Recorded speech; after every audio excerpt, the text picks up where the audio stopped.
Hello, everybody, and welcome to episode 176 of Nintendo Pow Block. I want to wish everybody a happy new year, and if you're just joining us, this is Boss Rush Games Nintendo Podcast. I am one of your hosts, Corey Dirrig, and alongside me, as always, is that Retro Code, Eddie Happy V. new Nintendo year, everybody! Yay!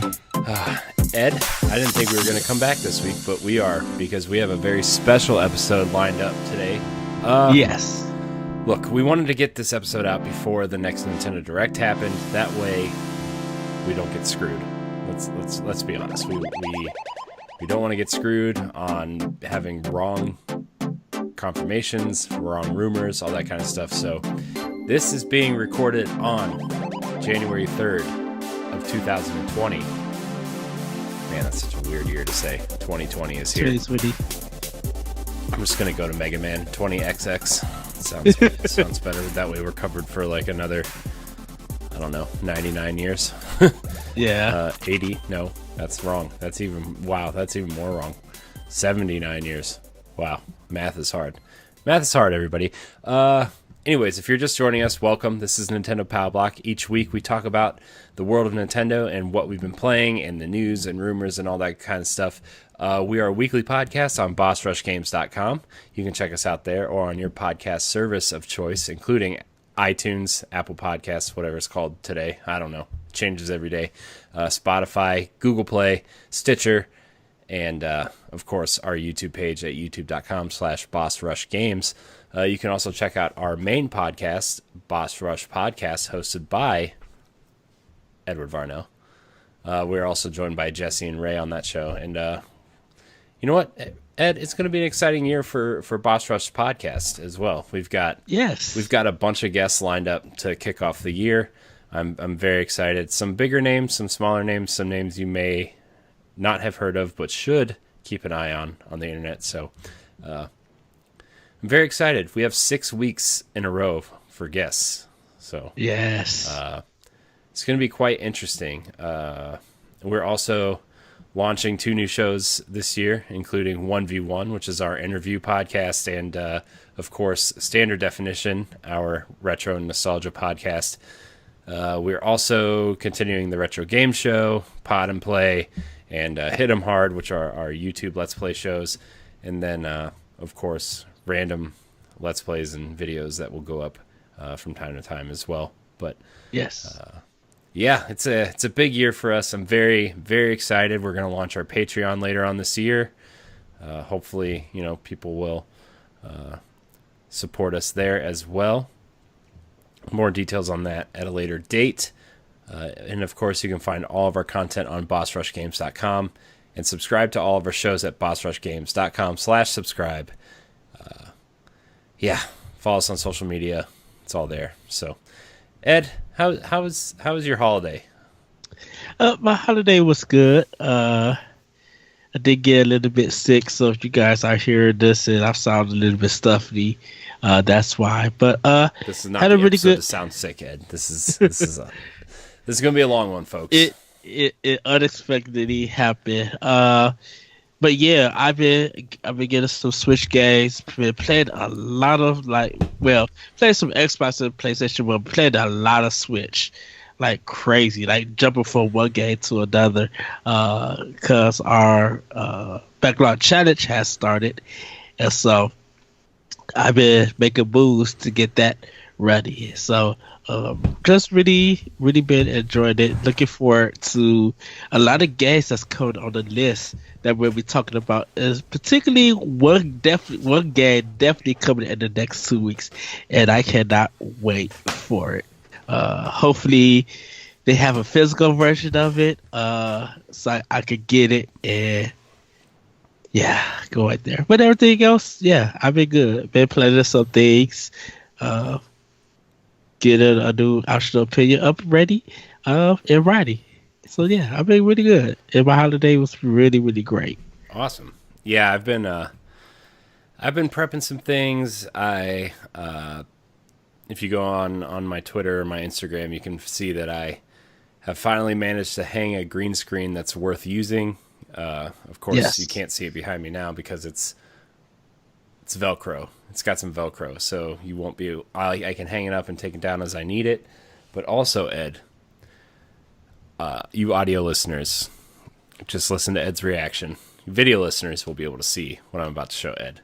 I went to my parents' house over the holidays and I grabbed some classic gaming stuff, if you will. So I didn't grab certain things because I have the certain games on other consoles already, so I can, record some stuff. But yes, got my GameCube here with the Game Boy attachment at the bottom. Yes, and I found the disc. Remember when I told you I couldn't? Yeah, we had that discussion already. But yes, oh, I'm so happy. I really cannot wait to see some Game Boy games. Yes, brought my Dreamcast home. Of course, a classic system. Can you believe that this box right here, this little white square box here, is 21 years old this year. Wow. And then, of course, for you old school Nintendo Pow Block fans,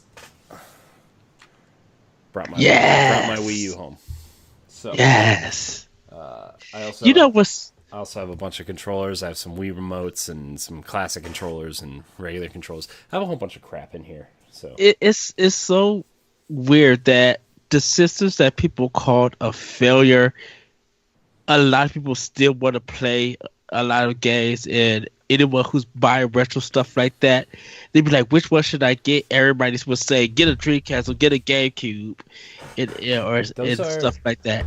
Those are, I still think, I call it the pre-HD era. I still think that the GameCube and the Dreamcast are probably two of the top, if not the best kind of classic consoles. I don't know if I would really call them retro consoles at this point. And I know I think like where I cut off retro stuff, for some reason, like the N64 PlayStation era is like the cutoff for classic or for retro stuff. I still think of like, everything that has a HDMI cable is like, current, whatever. That's kind of how I perceive it. But like, I still think of the GameCube as like a recent console, like. I kind of like how Jeremy Perry said, anything that's 10 years past falls into the realm of retro. But that would mean the Wii is a retro console. I know. Isn't that nuts, though? It's weird. I think a lot of, like, I would give, like, Dreamcast, I would call retro because it's 20 years, for that hardware. GameCube is probably reaching about 15 or something like that, or a little bit earlier. Wii U is not retro. It's still a modern console because you can still do some other stuff on it. It uses the HD TVs as of now, so it's still like a modern console. I think once 4K like really kicks in, it becomes more common, then Wii U will become retro. Isn't that insane though? That you're gonna like, I know we're like in the 4K kind of super powerful console with Series X coming this year and PlayStation 5. And like, rumors of a Switch Pro, which we'll talk about later in this episode. But like, we're going to get deep into that mega HD era where like, look, I didn't think like, when we've been playing like God of War and Gears 5 and Horizon this year, like, I think those are amazing looking games, right? Those are some of the best games visually you can play right now, right? Yes.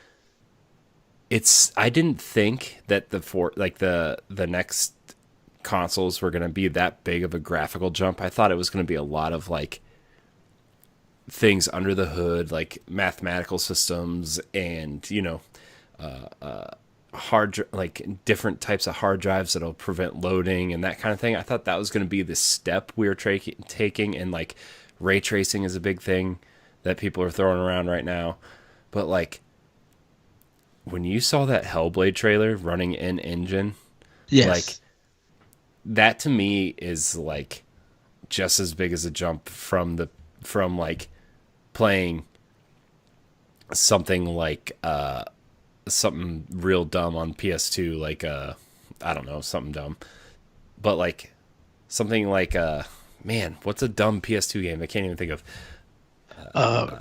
like GTA 3 to like Gears of War, the first time you saw Gears of War, like it's like that is an insane jump in graphical fidelity that like, Yes. and like granted we haven't seen Hellblade in action, we don't know if the game's really gonna look like that all the time, but like just from like a first glance, like we're in for some super powerful stuff. And like, you know, this is kind of gonna go into our conversation, like Nintendo, clearly the Switch is not going to be that, right? Like it's never going to be, but like this is where Nintendo really has to bring their A game in terms of software. And I really think the games we're going to talk about, especially like later on, is going to help Nintendo compete with these consoles. I think Nintendo has always been bringing that air game, because with Nintendo, it's about the experience. Right. Like I mean, Reggie said it best, right? It's about software. You can have the prettiest game in the in the sharpest quality, whatever, but like if your game doesn't play well, then who's going to want to play it, right? Yes. How many pretty games have we seen this generation that just don't play good? They don't play well. You know, we see it a ton, and like it's going to be weird when it comes to PlayStation and Microsoft, because of course everybody's going to be looking at Nintendo for the software, but we're going to be looking at PlayStation and Xbox Series X for their software also. That you just can't.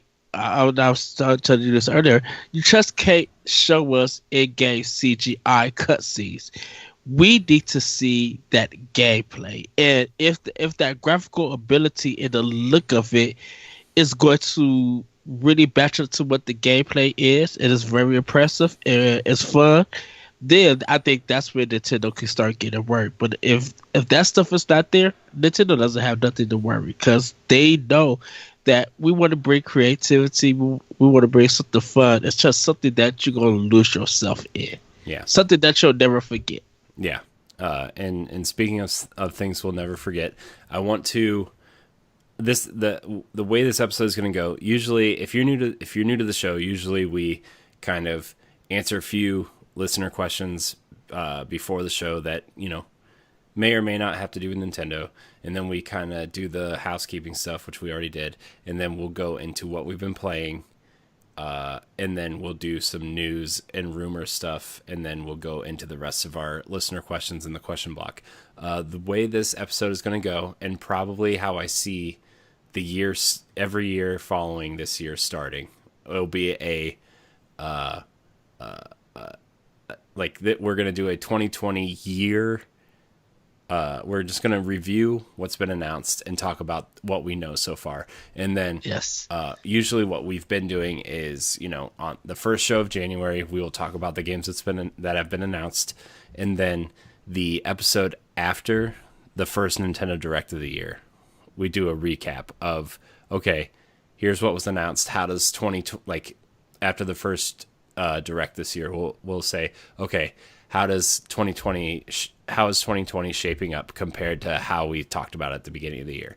And so what we're gonna do, we're gonna break down what's been announced for 2020, what's been announced for Nintendo in general, and then some pretty favorable rumors that have been going around. These aren't just rumors that are, you know, Reddit rumors like, oh, the Kirby mature gritty reboot is coming. No, this is not going to be that. These are confirmed rumors by reputable sources like Eurogamer, other podcasts like Giant Bomb and Easy Allies and Game Informer, those shows. These are rumors that have been talked about for a long time, and we're going to go through that. And then at the end of our breakdown, we're going to go through the major third-party games that have been confirmed, at least for the first half of 2020. So that's going to be the breakdown of this episode. Very exciting stuff, Ed. I'm very excited for 2020. At first, like when I was building this episode last week when I was like, maybe we'll save it. Maybe we'll just let this weekend go, and then we will do the show next week and just do it next week. But a lot of people are saying there's going to be a January Direct. There's been a lot of rumors on Twitter and through sources that January is going to have a Direct, which we haven't gotten. We've gotten some, like, the mini Directs that are like 14 minutes long. Yeah, the indie world one. Yeah, because see, it was weird that we didn't get one in November, and we didn't get one for December. And I thought for sure we were going to get one in December because for the simple fact that the final Smash character has not been announced yet. Right. And it's supposed to be out by February. Right. Because we got the Smash run with Sakurai for Fatal Fury. That was in October, right? October or November? It was earlier than that. I think it was September. No, I think it was October. It was like the beginning of October. Because it was No, September. It was the end of September because they also went through the Luigi's Mansion, right? Sakurai had his own one. Oh, you're talking about the Smash. But the Fatal Fury. Yeah. Yeah. Okay. For Fatal Fury. But but we got that indie one. Mm-hmm. So that's why I was just like, was weird. We got the Indie World Showcase, which was a fantastic little indie showcase. Like, I'm really excited for Axiom Verge too. Like, I just watched that trailer again, and I was just telling Ed before we started recording, like, Axiom Verge is a game that I put a lot of time into, and I didn't finish it because I was so distracted by other games. And Same here. I'm not the biggest indie guy, right? Like, I try to play indies when I can, and like there are a select few that I really enjoy. But I don't know. Like, I just, some of them I just can't get into like others do, and maybe that's just games I prefer, maybe that kind of thing. But the indie showcase did do a lot, and we covered that on a recent episode, so you guys can go back and listen to that. But we're going to talk about right now we're going to talk about the 2020 confirmed games for Nintendo Switch. There are 5 confirmed first-party games so far for this year. All of them coming within the first half of the year. We're going to go by quote-unquote release date, whatever. So, Tokyo Mirage Session Sharp FE Encore. Yeah. Coming on January 17th, 2020. It is that game originally came out on the Wii U. It's a JRPG in the vein of Shin Megami Tensei, and with a little bit of Persona mixed in, but your personas are Fire Emblem characters, pretty much. Yes. And there's new characters, new songs, new content. Very much looking forward to this game. I really liked what I played of the one on Wii U, and I think it's a game that deserves a second chance. And I really didn't know if they were going to port it to Switch, just for the simple fact that that second screen was so integral to the experience, because throughout the game you are scrolling through text messages and stuff on your second screen while you're playing on the main screen. And I'm actually quite thrilled that they're porting this game. I wonder if they're going to take out some of the text messaging stuff. I wonder if they're going to streamline some stuff just for a single screen experience, because it was definitely one of the few games that took advantage of the Wii U second screen. Yeah, I wonder if they're going to use the Nintendo app part also for this. I mean, that is an option. I hope they don't, but I could definitely see them doing that, just because, like, there's not a lot on that Nintendo online app. It's Splatoon, it's Smash, it's Mario Kart, and that's it, right? And I could totally see, I could actually see 2 of the games we're talking about, including this one, using that app just for something like a second screen style experience. Right.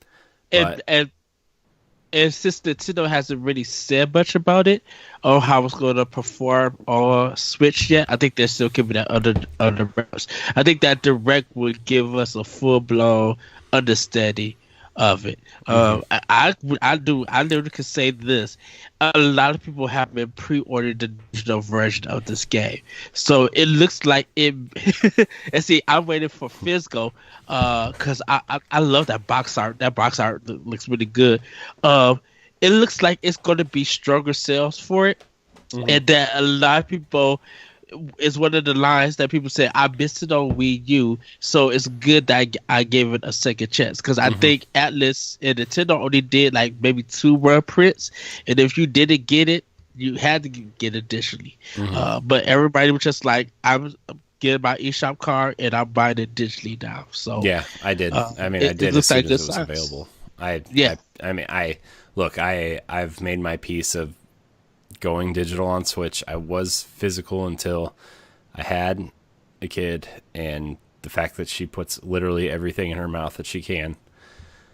These little Switch cartridges scare the crap out of me, so I have kind of moved to the digital realm.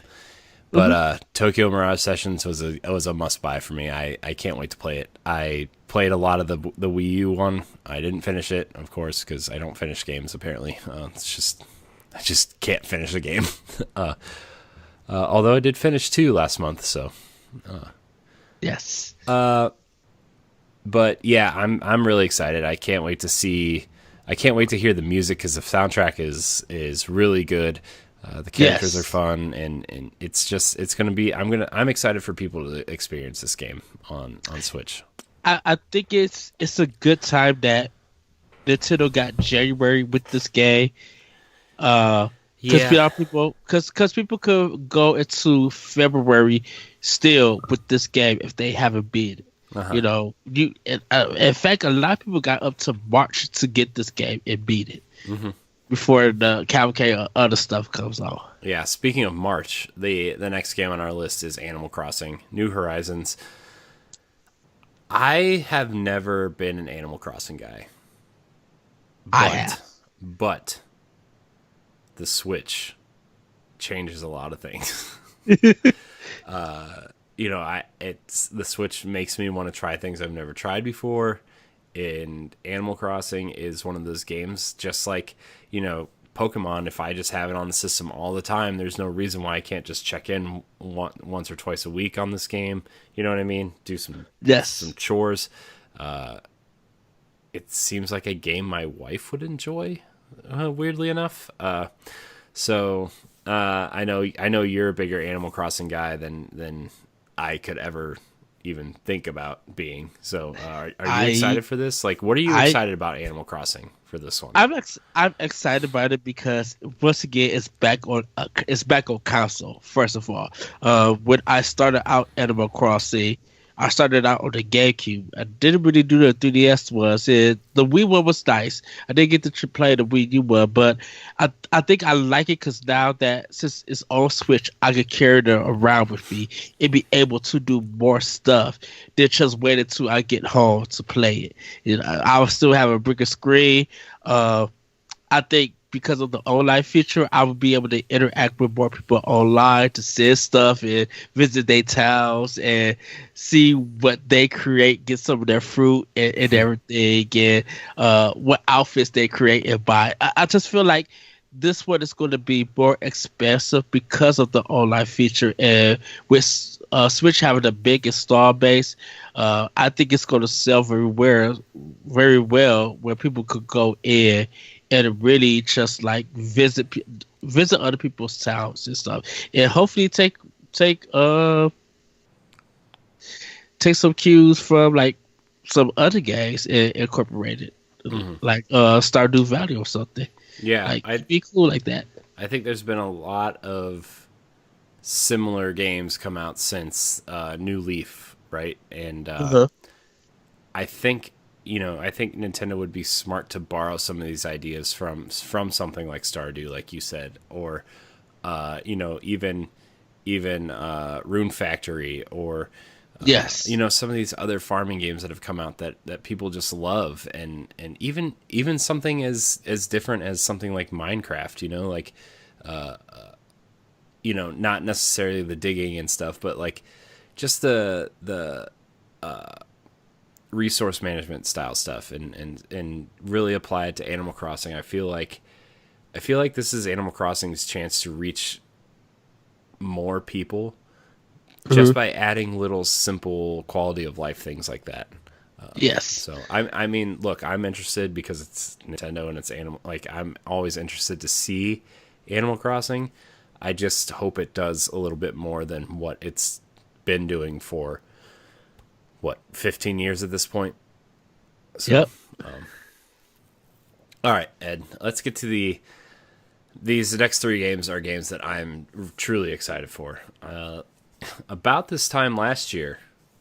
Or, well, probably, about this time last year, the studio that develops Bravely Default tweeted out a picture of Bravely Default's main character in a Christmas outfit with 2 Joy-Cons, right? Yes. And we thought, okay, I could see a Bravely Default port to Switch at some point, or if you bundle Bravely Default and Bravely Second together and a Switch port for $60, I could see that. No, we're getting Bravely Default 2, which is weird because it's the 3rd game in the series. Bravely Default 2 is the 3rd game in the series. Just, Square doesn't know how to use numbers correctly. See Kingdom Hearts. Yes. But yeah, we're getting another Bravely Default game. I liked when they showed this trailer. I liked it had the first kind of images they were showing kind of had an Octopath Traveler feel to it. It was kind of not pixelated like that 2D HD thing that they were talking about, but more of like a pop-up book with painted kind of backgrounds and stuff. But then the end shot of the trailer just looked like they took some 3DS assets and made them HD. And not that there's anything wrong with that, but like I was kind of expecting a little bit like a better approach to the art style, especially because Octopath Traveler was so smart and so beautiful, right? Like I was expecting something more, not in that vein, but something unique. And this just feels like the 3DS games. It feels like that weird Final Fantasy game that came out after the Bravely Default games. What was it? The 4 Heroes of Light or something? Yeah. And like I know this is going to be a great RPG to play, right? Like it's going to be fun. It's going to have a cool story and fun characters, but like visually, I personally visually was a little let down. It feels like Square Enix was trying to be like, how can we do something that's on the level of Vanillaware, but more or less artistic in a sense? I wish they would have gone the Vanillaware route because, Muramasa and what was the PS2 one that was really beautiful? Dragon's Crown? No, the PS2 one. It was, I forget what it's called, but it was. Oh, I know what you mean. Yeah, I know what you're talking about. Odin Sphere. Odin Sphere, yeah. Like those games are beautiful, even to this day. Even on those consoles, they stand out, right? And like, man, I don't know. Every time something just isn't, if it's polygonal and doesn't match the quality of what Nintendo is doing on some level, or you know what I mean? Like it just feels disappointing. It's not so much disappointing, but balance. Like you got this beautiful artwork with the environments and the way that it looks, but then you get to the character models and they don't fit.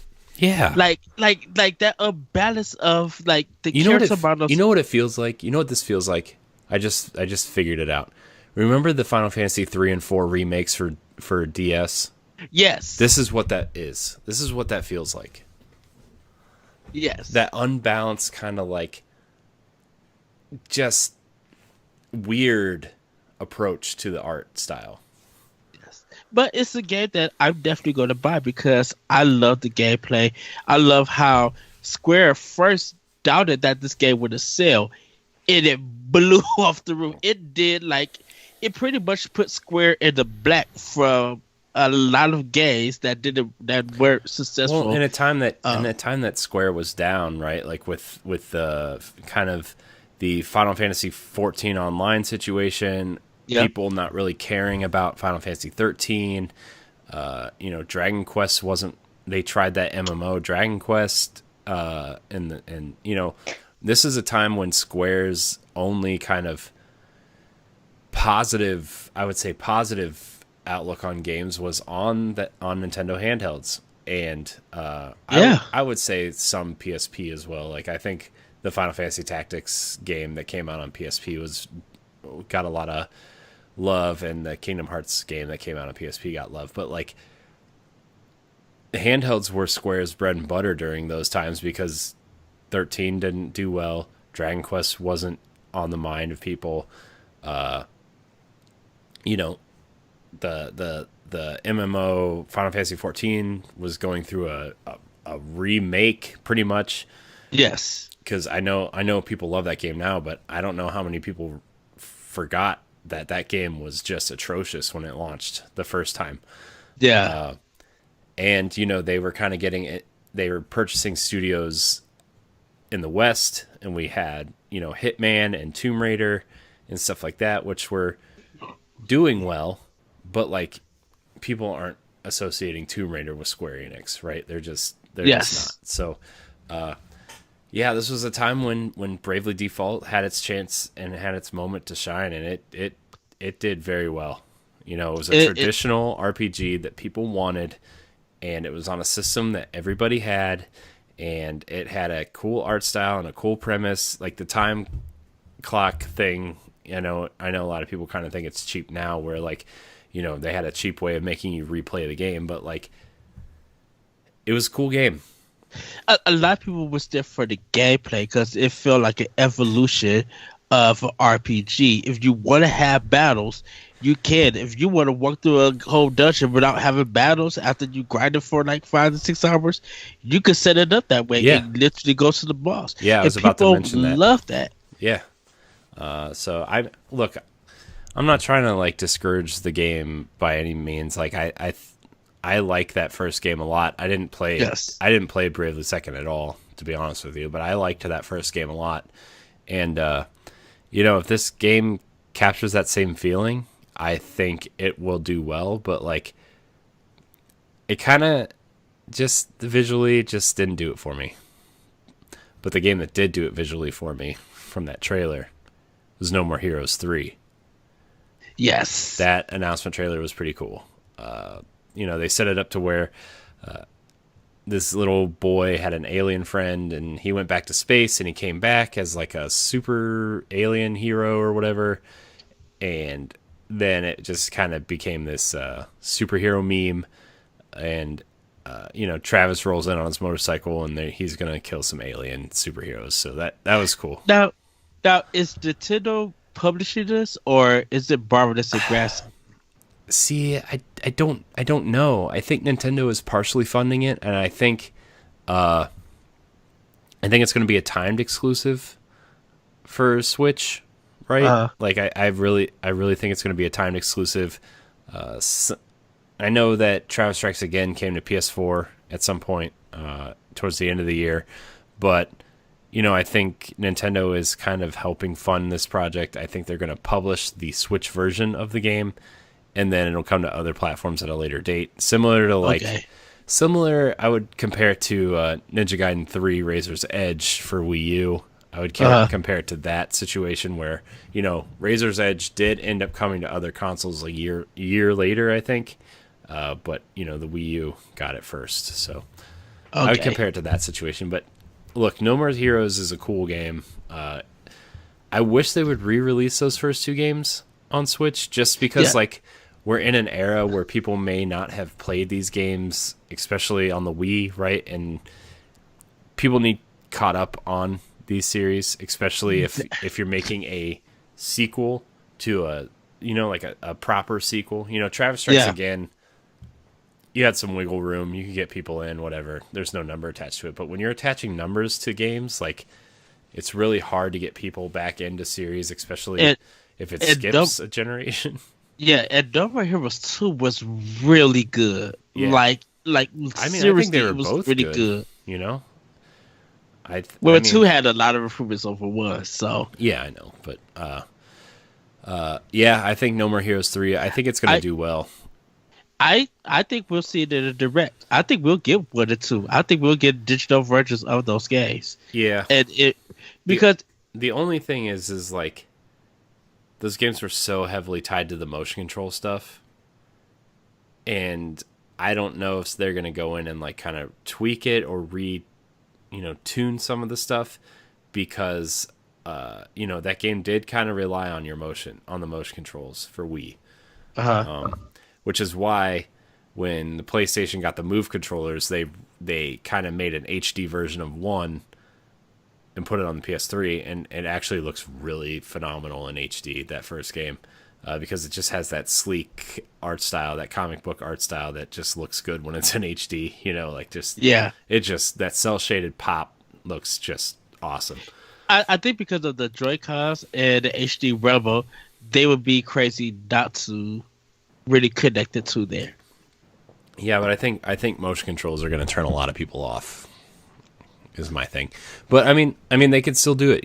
They could put it on buttons. They could do some unique things to make it feel more like Travis Strikes Again almost. I think they could. I think when I was listening to podcasts and people were bringing that up, I'm not a game designer. Don't get me wrong, but I don't think it's that hard to map a swing of a sword to a button. I think it would be a lot harder to map it to motion than it would be to a button, right? Like from like an outsider's perspective, I feel like that would be a lot harder, but I don't know. Maybe it's not. So. I think they'll give options. Like you could do motion control, you could play on your Switch, or if you want to use the Pro controller, you could use that. I think they'll give them options. Yeah. For it. Yeah. So, No More Heroes 3 coming in 2020. Very excited. The last game that has been confirmed for 2020 release is a game that I am very excited for. I adore this game. I hope that they fix a couple of the issues that I had with it, but Xenoblade Chronicles Definitive Edition is coming to Switch. A lot of people remember Xenoblade Chronicles 2 came to Switch in December of 2017. And remember when we were talking about it, that probably what was it announced at E3 that year? And we were talking about, oh man, it's not going to hit December. How are they going to hit December? Especially if they were helping with Zelda. And they hit it, and that was a great game. A game I still want to go back to. That's a game on my list this year to finish. I have my backlog challenge, and I'm like, here are the 5 huge games I'm going to finish this year, right? And then I have a medium-sized game list, and then I have a story-driven smaller games list, right? And the 5 games on my list right now for big sprawling RPGs to finish this year: The Witcher 3, Assassin's Creed Odyssey, Xenoblade Chronicles 1 and 2, and what was the other one? Oh, I think Borderlands was one of them. I think, but I don't know. We'll see about that one. But I might change it to Tokyo Mirage Sessions because I want to play that more. Switch it. Let me tell you, switch it. But Xenoblade Chronicles. The interesting thing about this trailer, right? Like the character models look great. Like they look really good. They look like their Smash counterparts, right? Like Shulk looks great. I think that it looks like a pretty modern Switch game, right? I think it looks just about as good as Xenoblade Chronicles 2 does. But the one thing that they showed is they put Xenoblade Chronicles out before they finished the game, right? They cut some content from that game when they put it out in Japan. And there's a new zone in the trailer that a lot of hardcore Xenoblade Chronicles fans don't recognize, which means that we're going to be getting that cut content in this version. Yeah. It's definitive, and it is. Mm-hmm. But the other cool thing about Xenoblade Chronicles is, like, I know a lot of people were disappointed in Xenoblade Chronicles 2. When you got new equipment and you applied it, your character's costumes didn't change. But in Xenoblade Chronicles 1, you got a new piece of gear. You saw it on you in real time. If you got a new shirt, it's on you, right? If you got new boots, bam, on you. It's gonna be a good time. Yeah. Come on, Xenoblade Chronicles X. I know. Just come along with it.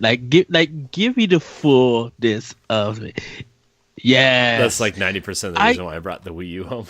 It has its problems. Not so much just as the music, but mostly just exploring and trying to find things. But I just love that cover. I still love that Wii U cover. Yeah, it's definitely one of the just the mech standing there with the characters on the ground, kind of overlooking the. And the color scheme. I know. I like the color scheme because it matches the Wii U box. Yes, like just kind of perfectly. And this is a game that I really want to play on the Wii U this year too. It's I got a lot to do, man. I need about 48 hours in a day to do everything I want to do. But those are the 5 games confirmed so far this year. So far, pretty time-consuming lineup, I would say. Yes. In terms of just RPGs and time management stuff. Like, I don't know. I think this is a good start to the year for hardcore Nintendo fans. You know, like I think Tokyo Mirage Sessions and Xenoblade Chronicles are the highlights for me. Definitely on this list for confirmed games. It's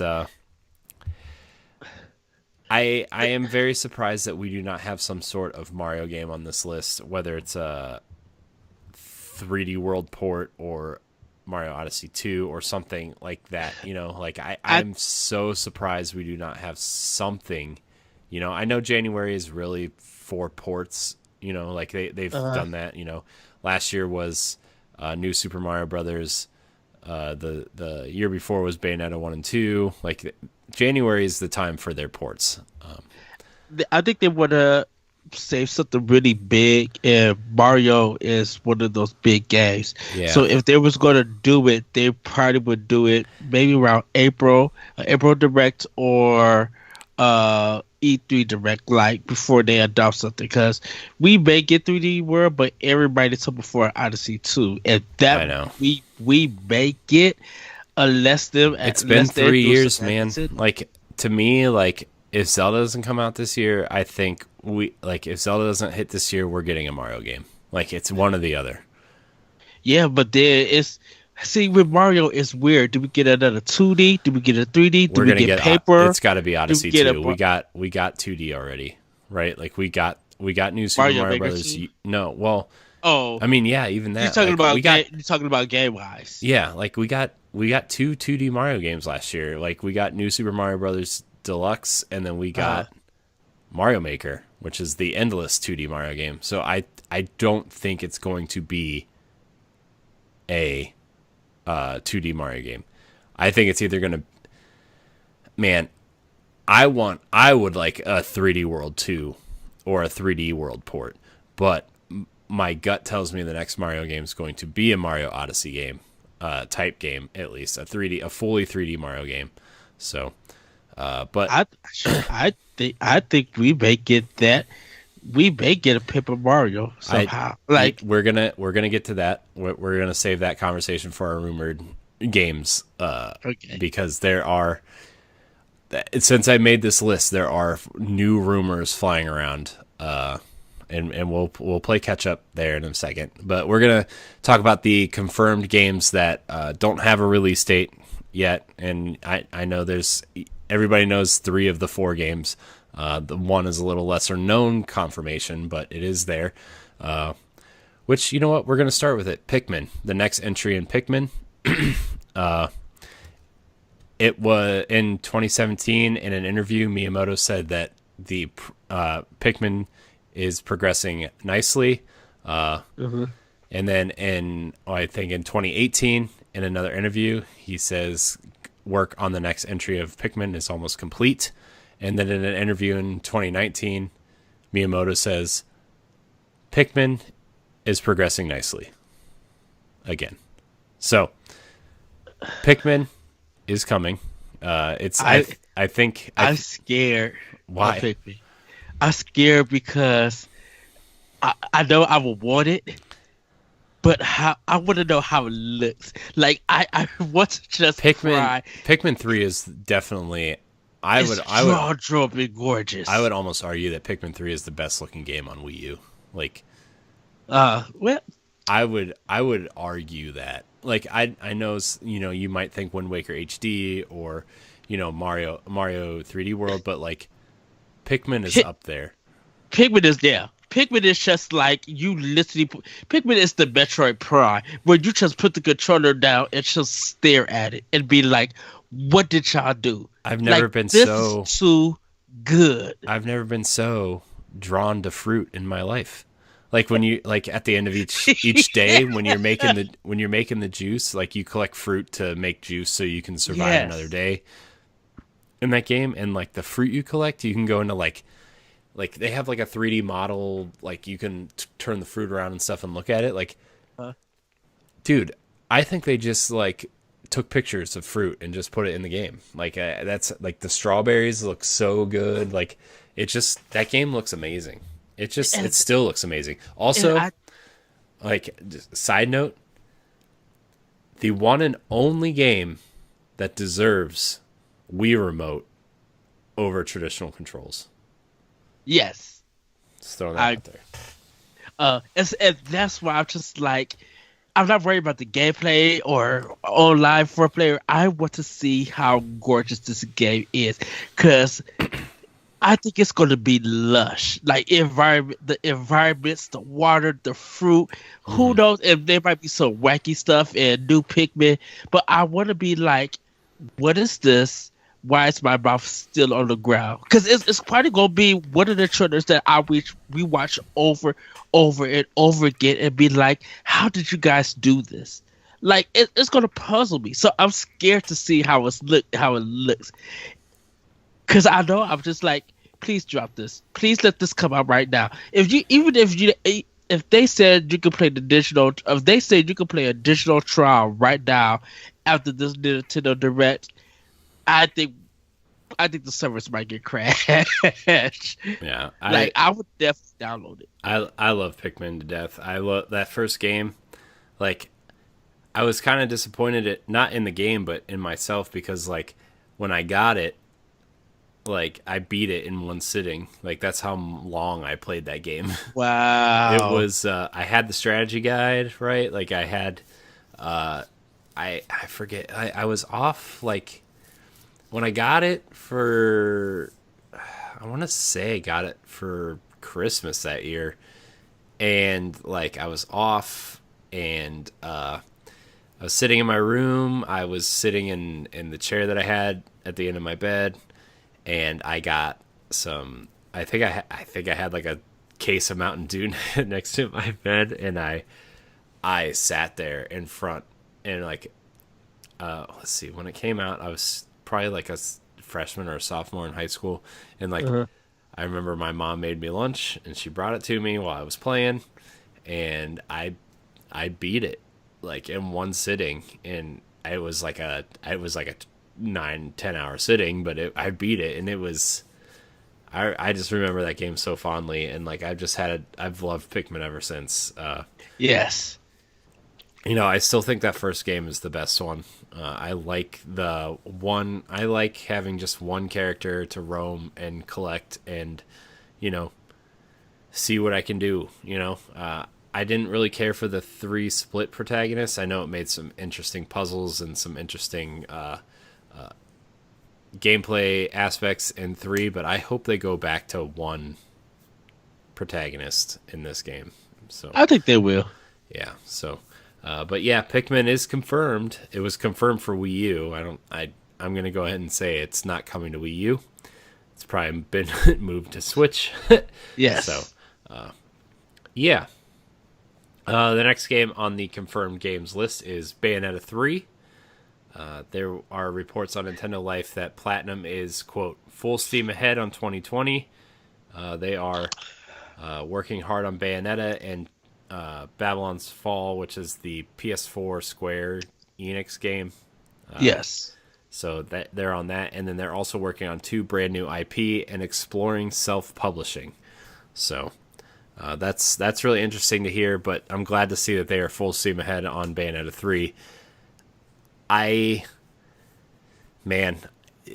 hope that Bayonetta 3 comes out in 2021, like that January, February slot, because I don't know if Bayonetta, as great as Bayonetta is, with the new consoles coming out and Nintendo prepping something big for this fall, I don't know if Bayonetta has the fortitude to stand against Nintendo first party and Xbox and PlayStation 5. It does. Bayonetta 2 just alone has kind of made that series a well-known name, and I to agree the point where with you, but to the point where nobody don't want to see it come to any other console. I think people are excited to see what Bayonetta 3 is going to be about, because it's going to feel that there's something about Bayonetta that it has, excuse me, some kind of connection to a lot of gamers. It is going to feel like Microsoft and Sony could never do something on this level of bringing this game out, and I think Bayonetta 3 is strong enough to stand on this own with other first-party Nintendo games. Definitely after Astral Chain, or how strong that was, and regardless of, we can talk about sales numbers and all of that stuff. I think a lot of people who love Astral Chain really got just super hyped for Bayonetta 3. So trying to go against with other first Nintendo games, I think it's just going to complement it, and people going to be like, "Oh, I'm getting this and Bayonetta 3, or I'm getting this and Bayonetta 3." I think Bayonetta 3 is strong enough to stand on its own. Sorry, I'm just trying to look up some Bayonetta sales numbers.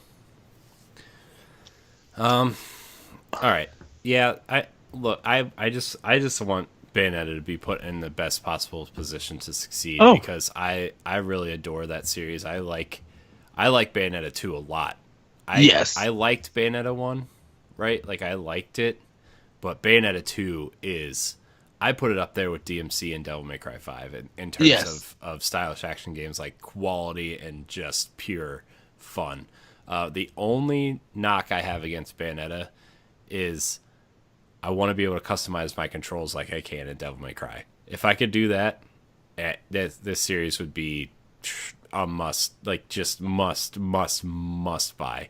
I mean, it still is for me, but like, yeah, I just want Bayonetta to be in a position where it can succeed, I think with Astral Chain, because you were able to customize your controls in there. Oh, you are? Yeah, you're able to customize. See, I haven't played Astral Chain, so I don't know. You're able to do that. I think they're going to do that for 3. Okay. That you could do it. That'd be a smart addition.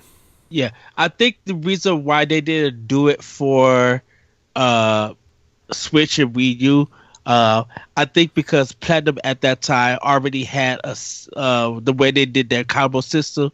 I think they had everything set and connected to those button things. So the button presses and everything, and definitely with people who've been testing it, I think they just like, we got it like this, so we don't want nobody really to change it. Yeah.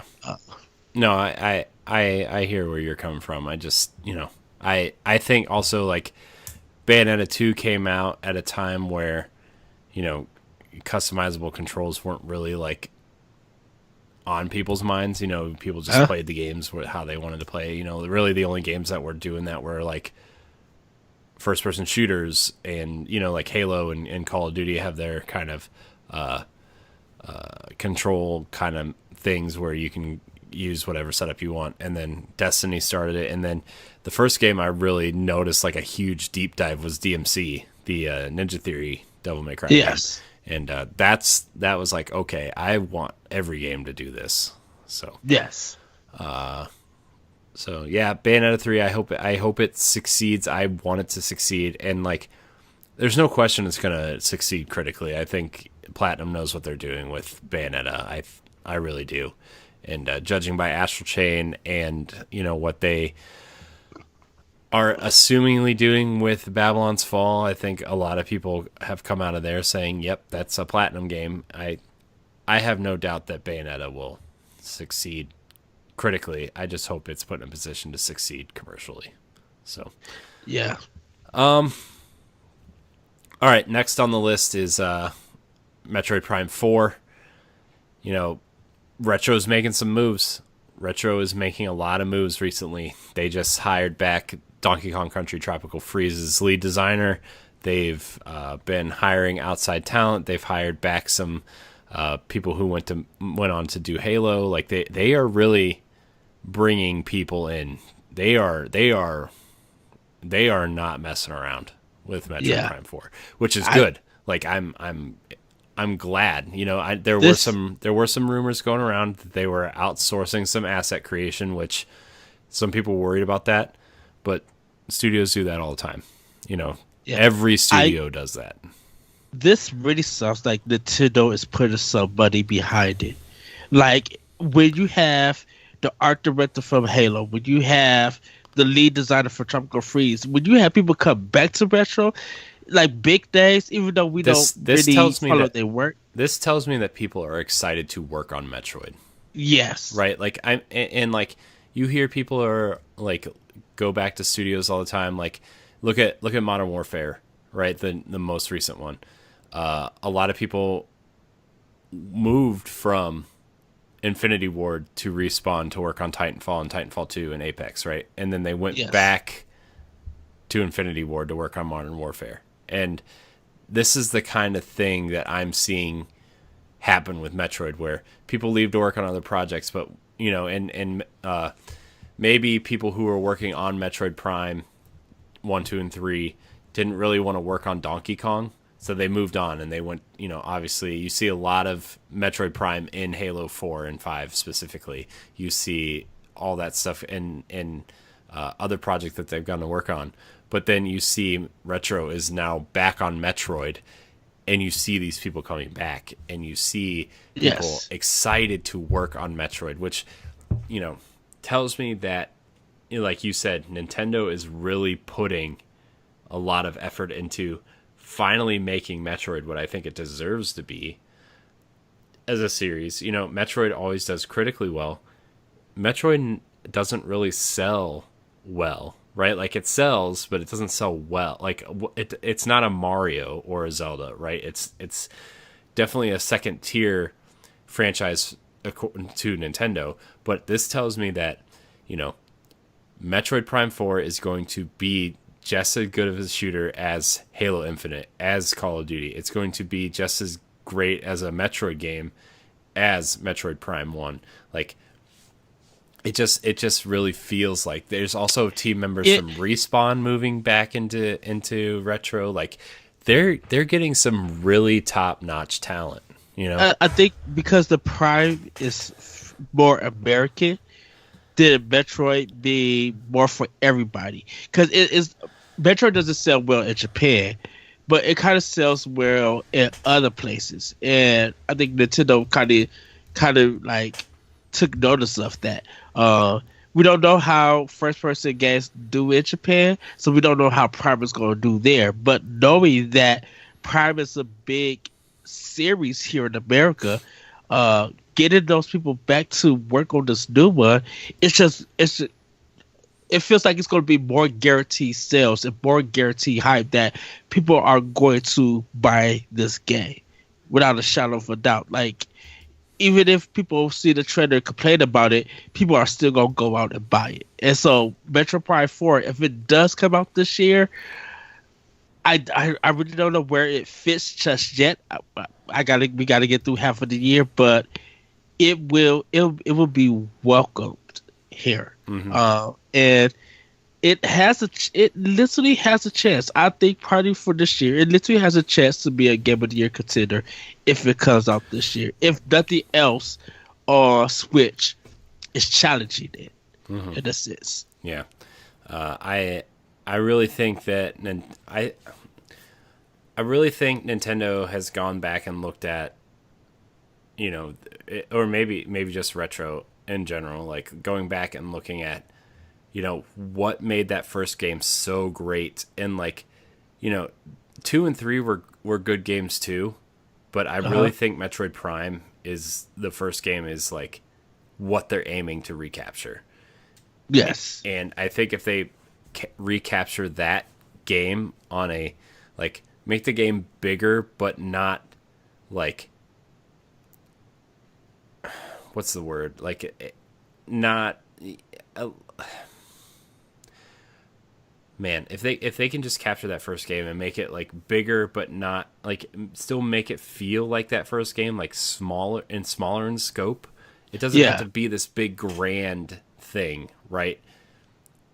If they can do that, I think this game is going to really be what they want it to be, and that has me excited.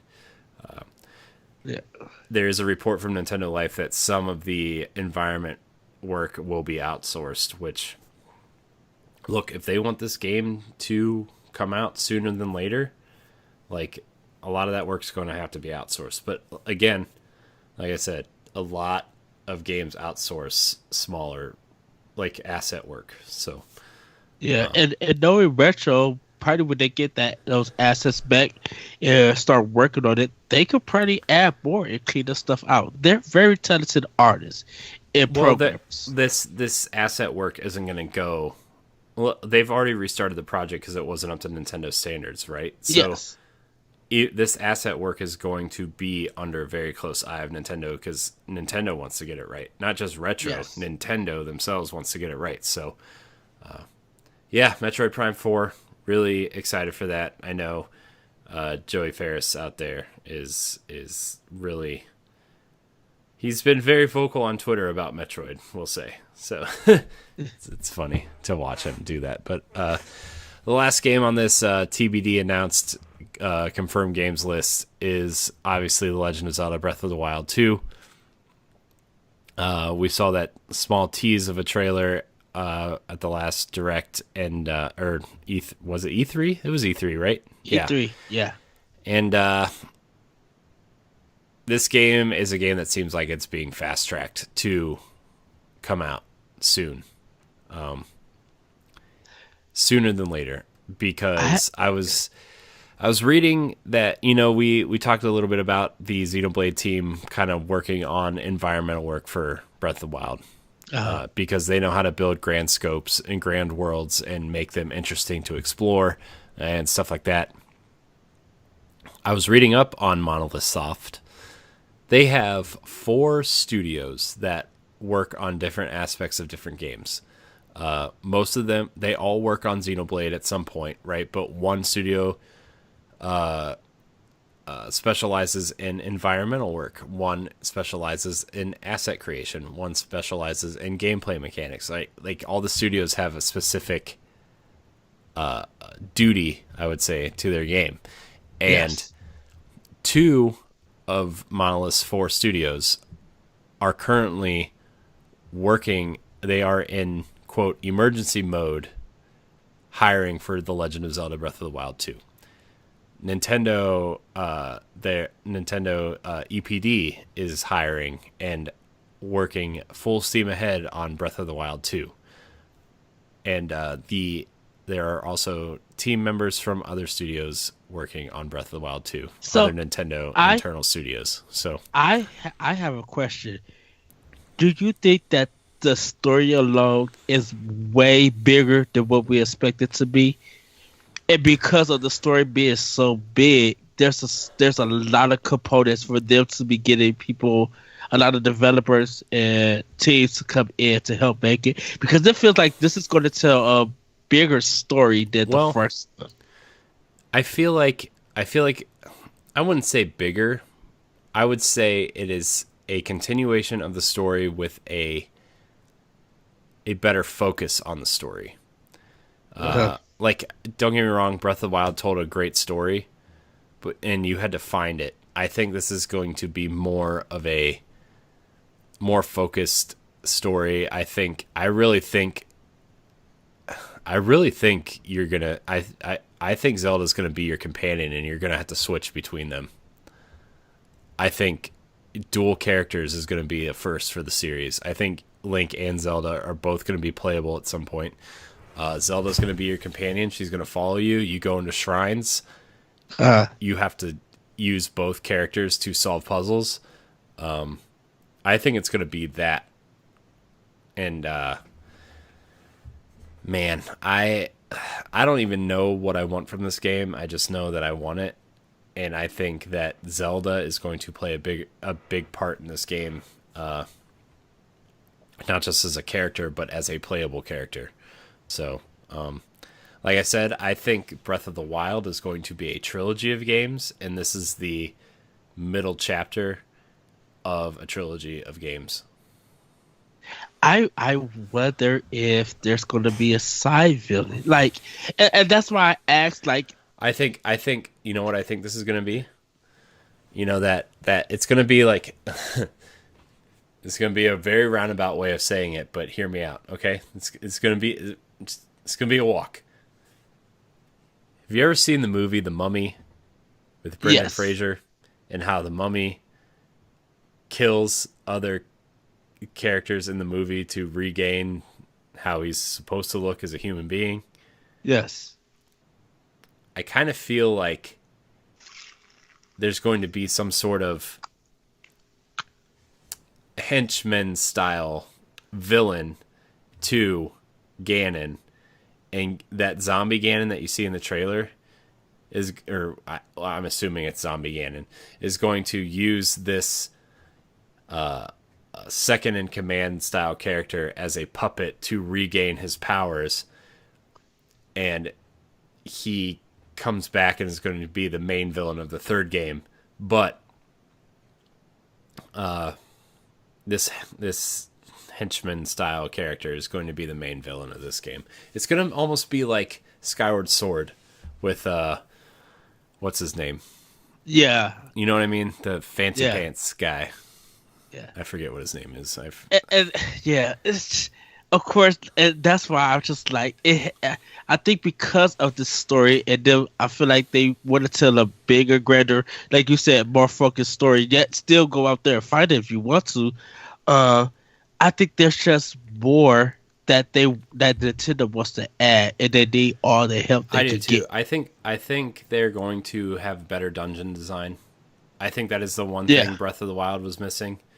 I think that I don't think the Divine Beasts are their best dungeons by any means, but the shrines were so good, and the idea of the Yes. shrines was so good that it kind of made me not care about the dungeons, right? And I hope they have stronger dungeons this time. I think you're going to see the return of items that were missing, like a hook shot or those types of things. I don't think they're going to be. I think it's going to be set up similar to Breath of the Wild, where you get everything you need at the beginning of the game, and then you can go wherever, right? Like I think it's going to be Yes. that again, but I think they're going to have it. I think they're going to try to find a better balance between classic Zelda and open world Zelda. You know what I mean? Right, because like Link should have the Master Sword now. Like you Yeah. should start out with the Master Sword, unless something. Unless I really wonder, Well, could they be a new Master Sword that we do not know about? You know what I'm thinking though, right? If you really want to tie it into the old games, right? Uh, Like, what if the Master Sword is like you start off the Master Sword, right? But maybe you have to power it back up, because you're going into like the dark world or whatever. But the Master Sword is no longer the best sword in the game, right? It's like uh, the white sword from the original game. I that final sword that you get in the original game. Like I wonder if it's something like that you get that's going to overtake the Master Sword, or something similar. I don't know, man. I think Breath of the Wild 2 could do some really interesting things within the lore of Zelda, and they could Yeah. really start pulling from, A Link to the Past, or I think they're going to pull more from that original game. I really think that you're going to find swords, those, like, because, like, man, what they could do, though, something interesting, is they could pull your save from Breath of the Wild 1 to Yes. see what you've done and what you haven't done, kind of like a Mass Effect style situation, and like apply it to Breath of the Wild 2. And like, yeah, you can, if you haven't played Breath of the Wild 1, which I don't know why you haven't if you haven't, but like it starts you off, you have like a generic sword or a royal sword or whatever, right? And then you just start with a generic set of stuff, and then you upgrade from there. Or it reads your save and you continue with the stuff that you had from the original game, and maybe you have to go find it, maybe you have to collect it back, maybe there's some sort of like, oh no, you fell down a hole and lost all your stuff type thing. But like, What about do you still have the weapon degradation generation, whatever it was? I think it's still that's- going. I think it's still going to exist. To be honest with you, I think they're going to scale it back a little bit, because I know a lot of people didn't really care for it, including me. Didn't really care for it. I don't like degradable weapons, but Incredible. uh, I I think do. do you think blacksmiths will play a role? You think they're to bring that in where You can repair your weapons. yeah, you can repair your weapons and you can repair to a point where it's finite, like Yeah, it's infinite. I think they're gonna add more, like you go collect resources, similar to what like when you went to upgrade your armor at the ferries, right? You go to a blacksmith with a certain amount of resources, and you can upgrade your weapons that you really like to an unbreakable status. But it would take a while. It takes a lot of grinding to do that, but you can do that. I think will be a new mechanic in the game. And like I said, I think the Master Sword is going to play a role in this, but I think there's going to be a more powerful sword than the Master Sword, and I think it's going to be the White Sword. There's a lot. I feel like there's a lot of tales that we don't know that leads to a new sword. So yeah, I can see that. Yeah. But and that's why I kind of feel like the story that they want to tell is bigger than what we're like just looking at. Yeah. Yeah. And so they need all the help right now. Yeah. I'm telling you, dude, I think that White Sword is going to be the next Master Sword, quote unquote.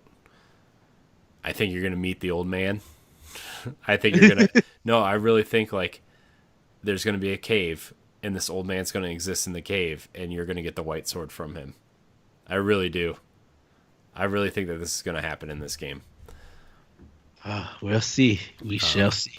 Look, man, I popped in Zelda the other day just to walk around that world, and it's still a beautiful world. I really want to play this game again, and like I would like I know there are other games that I want to be playing instead, like, but I can't believe almost 3 years later I still think about this game on a weekly basis. I played it the first day of New Year's, And like I would get it further, and I feel like there is still stuff that I'm missing that I didn't even know that was in the game. yeah, and like I'm just so in love with this version of Zelda. And like it's the Assassin's Creed effect too. Like I had the same effect with Origins and Odyssey for Assassin's Creed. Like I still love classic Zelda, right? Like I still do. I really still love Wind Waker and Twilight Princess in the classic Zelda formula. But I am just in love with this version of Zelda, and if they just make one of these games every 3 or 4 years, it's just this is what I want. This is what I want Zelda to be, and I really think Breath of the Wild 2 is going to deliver on some interesting things. I'm interested in the darker story that looks like they're going to tell.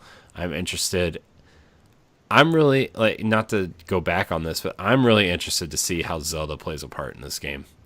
Like, I really think that this is the first time you're going to have a companion, like a real companion in a Zelda game, and I think that you're going to be able to switch between Zelda and Link. I really do. Maybe she gets the white sword. Maybe. I also hope that Wolf Link Amiibo still works in this game. Oh yeah, they have to. I think it will. Like, why would you be able to use it in the first game, not the second game? But that's just me.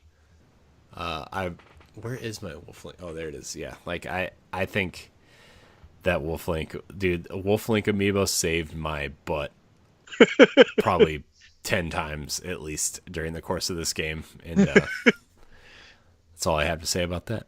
But we're gonna move on, unless you have anything else you want to say about Breath of the Wild 2 besides you're excited. But yeah, besides being excited, yeah, take your time, Nintendo. Get all the help that you need. Like, do not rush this game. Get it to where it needs to be at. Yeah. The one thing I can say about this game is that it's run, like, to get it out in 3.5 years, I think is going to be a lot easier than them moving from Wind Waker to Twilight Princess to Skyward Sword. Yes.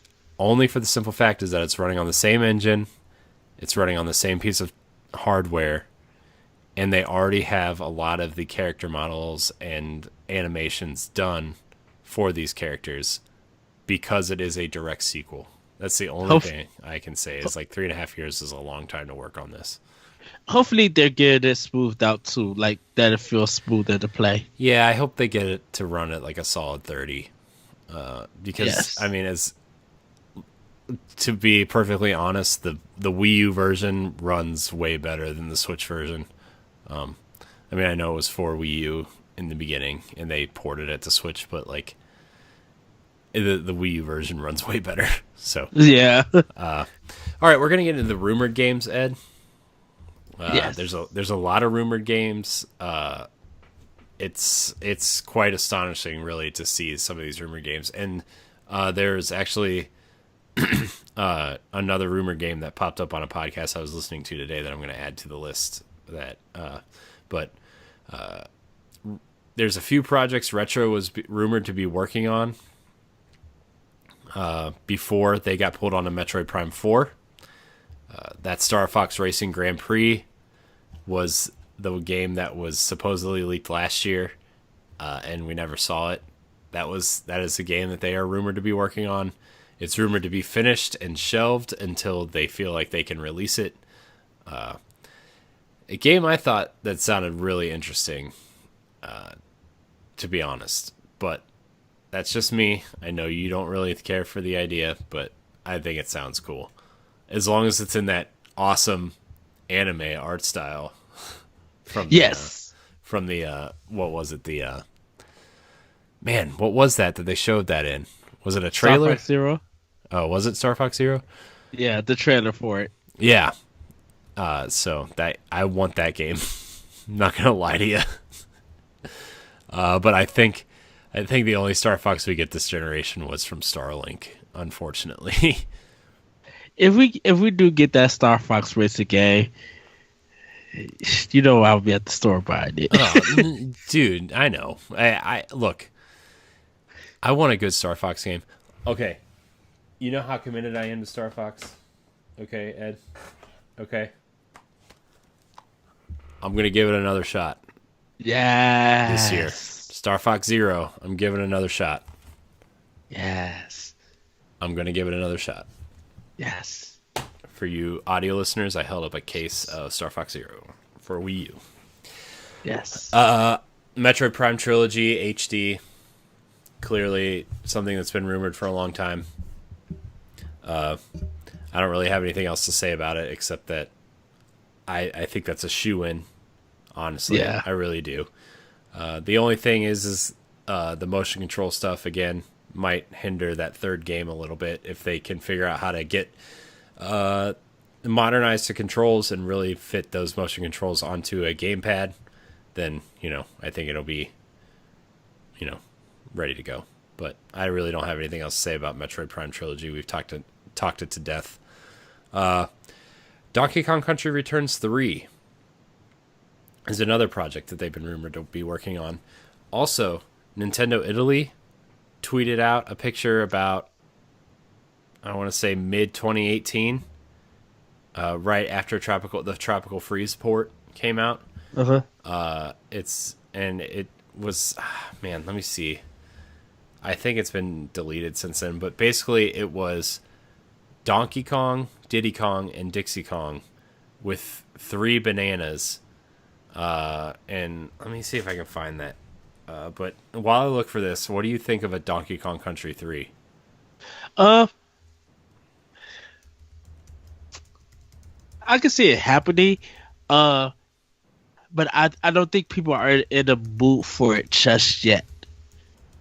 I think people will get it. People will play it. Hopefully, I think someone else has to make it and not Retro. Yeah. Dude, I'm telling you, who I'd really love to see make that game is Platonic. The way that Ukulele Impossible Lair plays. Yes. If they could make it like that, then yes. That's the team I want to make this game. If they could make it like Impossible Lair, then yes, I want that. Yeah, I really, man, dude, I'm telling you, it's that's who I want to make this game. I like those games enough, right? Like I don't love them, but like I would play a third one if it came out. Probably for a little bit. I would. I mean, I would play it and do my best to beat it. Yeah, but if Platonic could do it in that manner, yes, then I'm all for it. Mm-hmm. I had to think about it because I was just like, okay, I was trying to think of it graphically, like just looking at it. But then when you said Impossible Layer, I was just like, okay, with more graphic, with more detail. Yes, they could, and a little bit more polished because I think Nintendo will like send some of their employees and they'll be working with Platonic to get it up, and stuff. But Impossible Lair, yeah, that was sold it. Yeah. So, and look, Tropical Freeze is really good. Donkey Kong Country Returns was really good on Wii. That was actually another rumored title. Was Donkey Kong Country Returns coming to the Switch in HD at some point? That's later in our rumored ports section, but that was an option. So, and then it was also rumored that they were working on a new IP, something in the realm of a first-person survival horror game, which is kind of what we were discussing. Maybe 2 years ago. About Retro's new IP and how we wanted to see them do that. I think they could do something interesting in that space, but clearly that's not happening. But I think a first-person survival horror game would have been interesting, probably in the vein of an Eternal Darkness style thing. Like, yeah, but first person and really just kind of messing with you. And yeah, I think that would be really interesting. So, not to sidetrack or anything, but do you think Nintendo got Mercury Steam working something for Switch? It's hard to say. I don't know. I mean, my bet would be I bet if they had anything, it would be a Metroid Samus Returns port to Switch. Just make that HD and really giving them that game a new lease on life. Just for the simple fact that it came out on 3DS in a year where 3DS was kind of winding down and didn't really sell a lot of copies. It sold, I think it only sold 1.2 million copies, which, don't get me wrong, that's a lot of copies for a Metroid game, but when you have 73 million 3DSs out there, it's not really a great attach rate. So, well, a lot of people wanted the Europe collection. Yeah. Here in America. Yeah, that's true. But also when you have Mario games like the Mario and Luigi remakes selling sub 400,000 copies in their lifespan. Yeah. Those are games I really wish would come to Switch as well. But I would think Mercury Steam would be working on an HD version of that. There's also a rumor that there's a Super Metroid HD remake coming, like a really like in a Samus Returns vein. Maybe they would be working on that, but I don't know.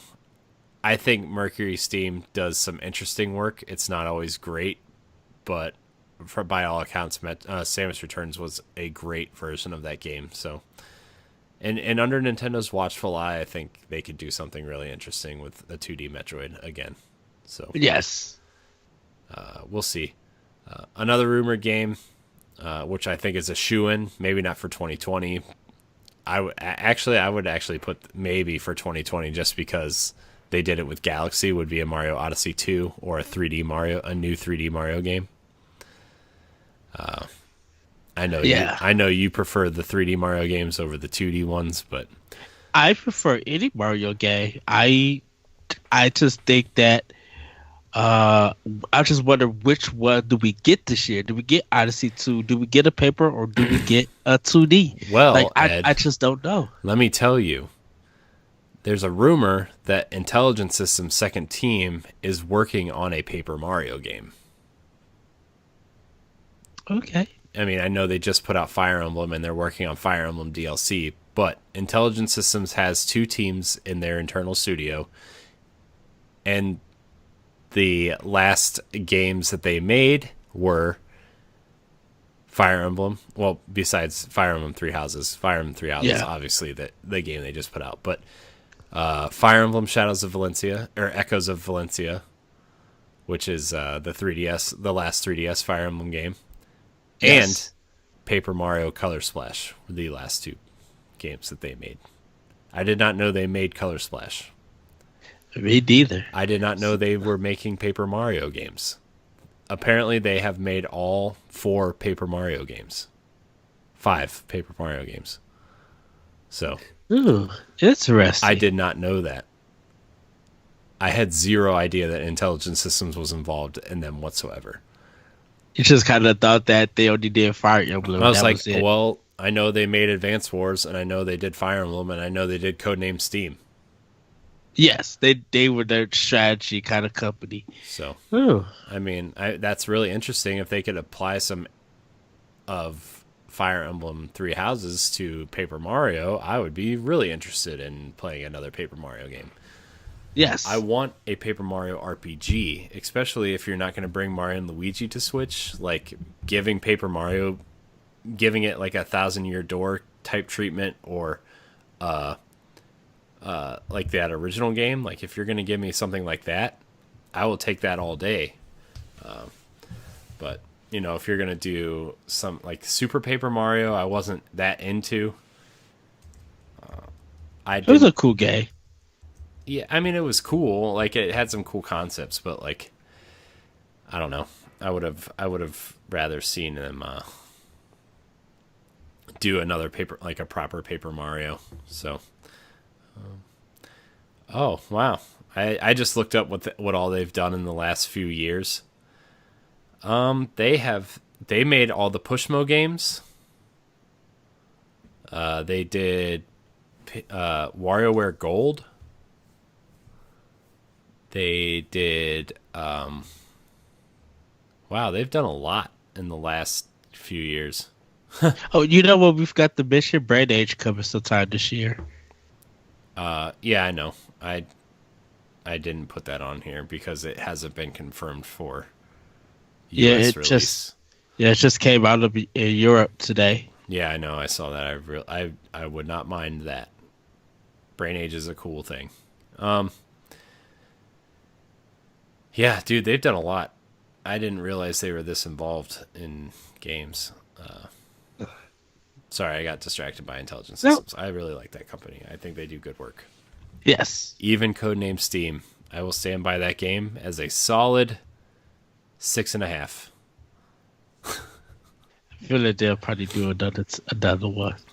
Just Another game rumored to be coming this year, Super Mario Party 2, a sequel to 2018's return of the board game, the Mario board game, which was interesting, felt a little underdeveloped and not underdeveloped.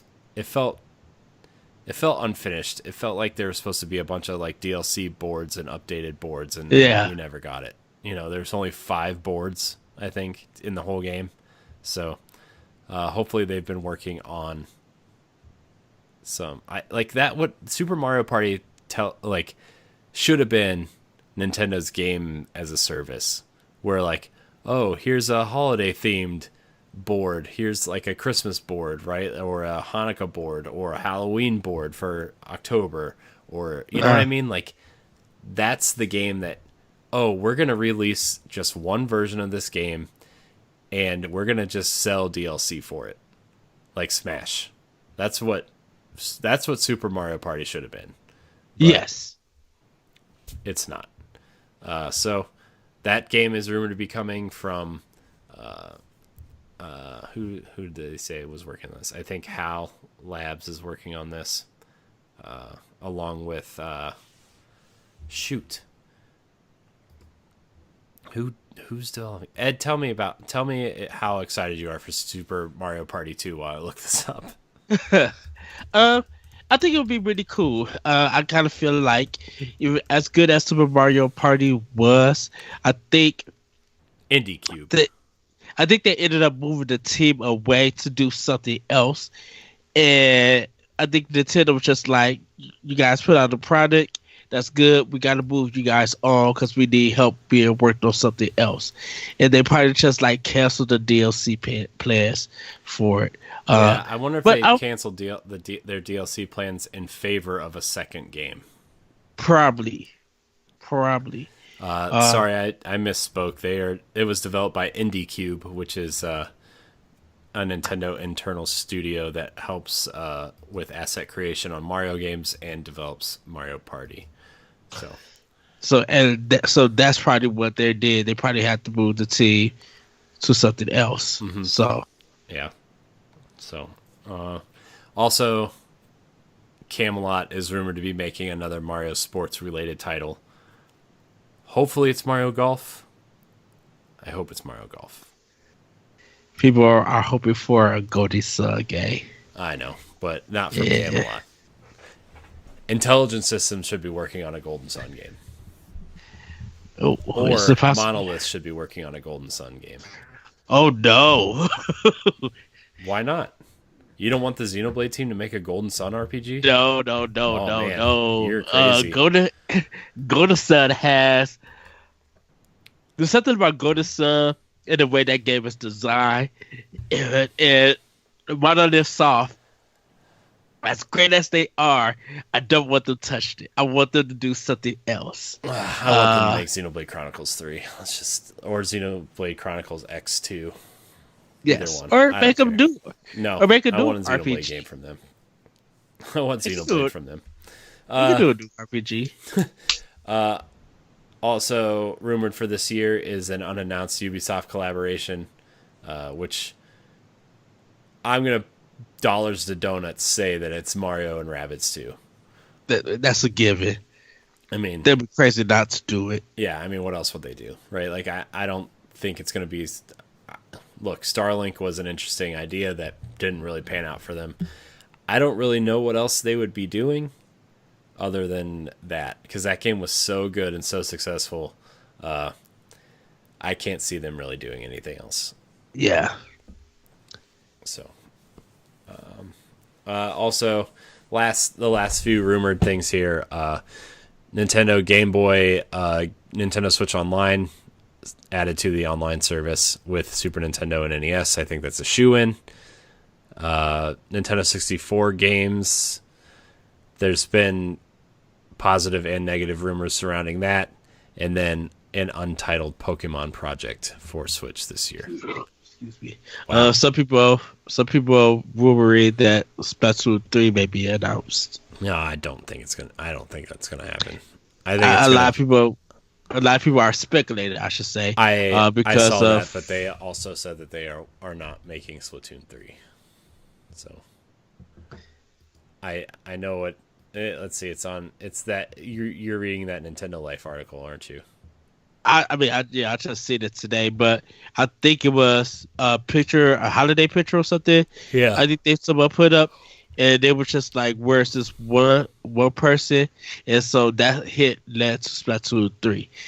Some people were thinking of. Yeah. It's there's it says have a great 2020, and then in the water it says SOS, which is something I guess from the salmon run mode or something. Save our salmons can just be about seen in the water. This is, if you want to read the article on Nintendo Life, we'll probably cover it next week a little bit. But there seems to be, at least they're teasing some. I'm assuming it's going to be Splatoon 2 DLC for Salmon Run mode. Yes, is what I'm guessing. I don't think it's going to be a full-on Splatoon 3 yet. Although I wouldn't discount it, I would say. I wouldn't say we'll get it 2020, but their Dragon Quest 12 has been in production. So it's a possibility that may come to Switch 21, 22. We don't know. I would say 2022, just because like we just got Dragon Quest 11, and yes, this game's been in development for a while, or for like a year. I would say probably 2022. But you know, we'll see. We will see. Those are the rumored games for Switch right now. There's a few rumored ports that maybe we could just hit on a little bit. Super Mario 3D World Deluxe for Switch, which I wouldn't mind playing through that game again. Say The Wonderful 101 has been teased forever. So I wouldn't mind playing that game again either. Vanquish is rumored to be coming to Switch. some was like rumored that it was gonna be Vanquish too. Well, I know they're re-releasing Bayonetta and Vanquish as a double pack for Xbox One and PlayStation 4. Yeah, And that's where that Vanquish rumor for Switch came in. Digital only version of Vanquish, which is fine. I think Vanquish is an interesting idea. It's basically Japanese Gears of War, where you slide around on super, like a super suit, and you heal by smoking cigarettes. And it's an interesting game. It's cool. I highly recommend it. If you haven't played Vanquish, definitely one of those games you should check out if you're a shooter fan. Donkey Kong Country Returns HD. I don't really think we need it, but it would be cool to see that game in HD because it's a fun Donkey Kong game.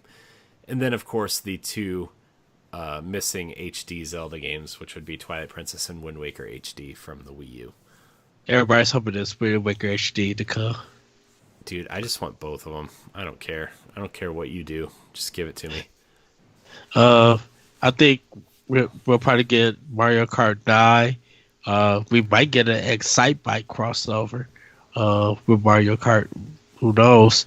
I still think that the next Mario Kart's going to be a Nintendo kart.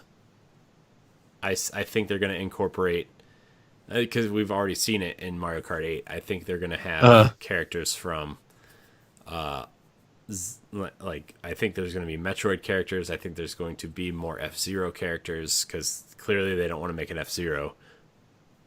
But, we're going to see Metroid, Star Fox. I think we're going to see, the next Mario Kart's basically going to be the Smash Brothers of Mario Kart, where you're just going to see all these characters come in and race karts. It's still going to be called Mario Kart, but I think it's going to be called like Mario Kart World or Mario Kart Nintendo Land or something. You know what I mean? Dude, when the next Mario Kart comes out, you're gonna lose me for about 3 or 4 weeks. I love Mario Kart 8. It really is good. It really is good. I love Mario Kart 8. I wish there was more DLC for it. But all right, Ed, we're gonna run through these major third-party games real quick. We are running longer than I expected. Not that I'm complaining, but we're just gonna run through these, and this isn't everything that's been confirmed. This is just the major stuff that I thought was worth talking about, and we'll go from there. So yes, Oddworld Stranger's Wrath HD I think is worth talking about because it is a really fun first-person shooter with interesting ammo mechanics and an interesting third-person mode, and one of the more interesting stories in games, I think. It's just a fun kind of Western bounty hunting game in the Oddworld universe, and definitely think it's worth getting. So I still have my original Xbox copy. It's awesome. Anything you want to talk about on Oddworld, Ed?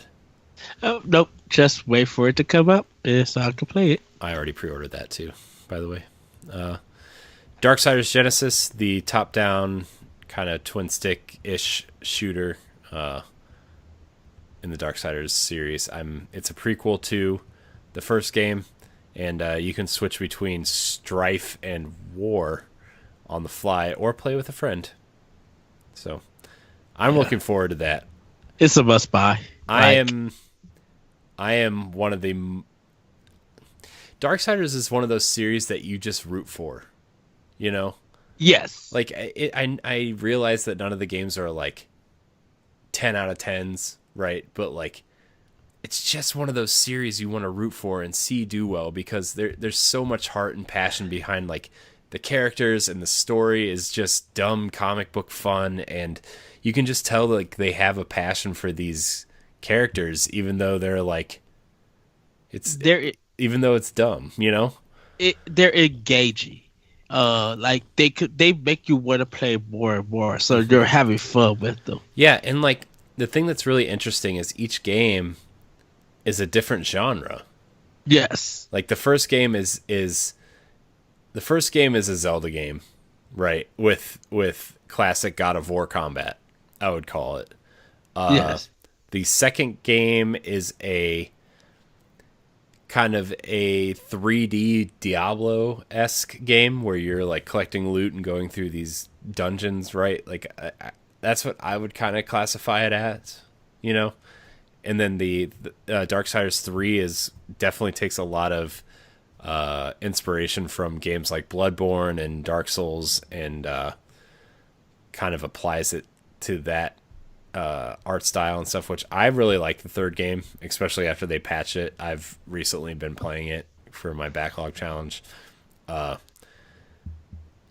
then this one is a top-down twin-stick shooter. Like, you know, it's right. just like the only game that's missing is that 4-player co-op game where it's basically going to become Destiny at some point, and everybody's just pretty gonna play. much. You're going to have a quote-unquote fire team of 4 people, and each person's going to be a horseman of the apocalypse, and you're going to start taking on the 7 rings of hell, and it's going to be a Destiny-style raid to take out these bosses of these 7 rings. I mean, that's the game I would make if I was making a 4th Darksiders game. I don't know. Somebody in an interview did say that when they make Darksiders 4, it's going to be a shooter with Strife. So